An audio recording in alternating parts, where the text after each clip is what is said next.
Assalamualaikum warahmatullahi wabarakatuh. Perkenalkan, nama saya Zakia dari Fakultas Ekonomi dan Bisnis Islam Universitas Muhammadiyah Kendari, jurusan Manajemen, kelas 5D. Di sini saya akan memaparkan materi saya dari mata kuliah Sistem Informasi Manajemen. Langsung saja, judul makalah saya itu makalah Sistem Informasi Sumber Daya Manusia. Dalam makalah saya terdapat 8 rumusan masalah yang harus kita ketahui. Yang pertama, apa yang dimaksud dengan sistem informasi sumber daya manusia? Dan yang kedua, apakah fungsi dari sumber daya manusia? Yang ketiga, apa kegiatan utama sumber daya manusia? Yang keempat, bagaimana arus sumber daya personil? Yang kelima, bagaimana model sistem informasi sumber daya manusia? Yang keenam, apa saja subsistem input dari sistem informasi sumber daya manusia? Yang ketujuh, apakah yang dimaksud dengan database sistem informasi sumber daya manusia?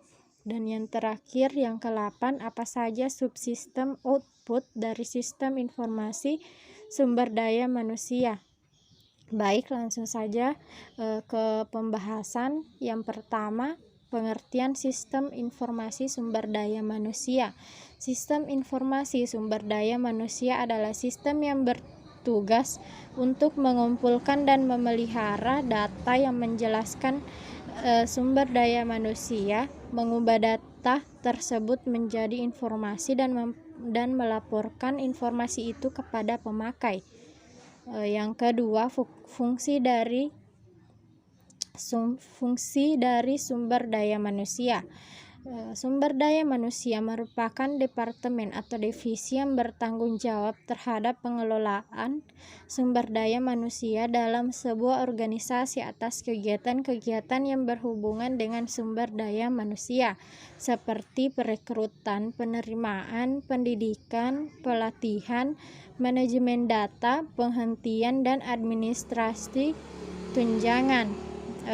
Dan yang poin ketiga, kegiatan utama sumber daya manusia. Di sini, kegiatan utama sumber daya manusia itu terbagi menjadi 3. Yang pertama itu perekrutan dan penerimaan. Yang kedua, bagaimana merekrut karyawan dalam pasar kerja yang melimpah. Yang ketiga, strategi merekrut yang cerdas. Bagian poin keempat, arus sumber daya personil. Perusahaan yang membutuhkan pegawai terlebih dahulu melakukan kegiatan perekrutan terhadap calon pegawai sesuai dengan keahlian dan kemampuan yang telah ditentukan oleh perusahaan tersebut. Bagian poin kelima, model sistem informasi sumber daya manusia. Sistem informasi sumber daya manusia memperoleh data-data di berbagai sumber. Data-data yang masuk berasal dari sumber internal dan sumber eksternal. Kemudian semua data dimasukkan ke dalam satu database yang nantinya akan dikelola menjadi sebuah informasi yang lebih bermanfaat. Informasi yang telah dihasilkan kemudian dimanfaatkan oleh subsistem angkatan kerja, subsistem perekrutan, subsistem manajemen angkatan kerja, subsistem kompensasi, subsistem tunjangan, dan subsistem pelaporan lingkungan untuk disalurkan atau diberikan kepada para pemakai yang membutuhkan informasi tersebut. Lanjut, poin ke-6, subsistem input sistem informasi sumber daya manusia. Bagian poin ke-6 terbagi menjadi 2, yaitu sumber internal. Sumber internal juga terbagi menjadi 2 bagian, yaitu sistem informasi akuntansi dan subsistem penelitian SDM. Dan bagian kedua, sumber eksternal. Sumber eksternal ini terbagi menjadi 1 bagian, yaitu subsistem internal SDM, sistem yang bertugas menjalankan fungsi yang berhubungan dengan pengumpulan data dari elemen-elemen di lingkungan luar perusahaan, khususnya elemen-elemen yang berhubungan dengan informasi yang dibutuhkan. Lanjut, bagian ketujuh yaitu database sistem informasi sumber daya manusia. Data yang diperoleh dari subsistem input SISDM dimasukkan ke dalam suatu database yang telah dirancang oleh perusahaan tersebut untuk diolah lebih lanjut agar penghasilan informasi yang lebih bermanfaat. Lanjut bagian poin ke-8 yang terakhir yaitu subsistem output sistem informasi sumber daya manusia. Data-data yang telah diubah menjadi informasi kemudian dimanfaatkan oleh beberapa subsistem output informasi SDM, yaitu yang pertama, subsistem angkatan kerja, subsistem perekrutan, subsistem manajemen angkatan kerja, subsistem kompensasi, subsistem tunjangan, dan subsistem pelaporan lingkungan.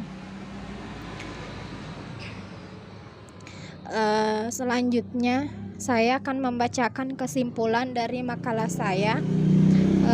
Langsung saja, sistem informasi manajemen sumber daya manusia adalah sebuah sistem yang mendukung proses pengambilan keputusan dengan menyediakan berbagai informasi yang diperlukan. Informasi yang disediakan merupakan berbagai informasi mengenai pegawai dalam sebuah organisasi atau perusahaan. Sistem informasi sumber daya manusia sangat penting dalam suatu perusahaan karena kesuksesan suatu perusahaan salah satunya ditentukan oleh kualitas sumber daya manusia yang terdapat dalam perusahaan tersebut.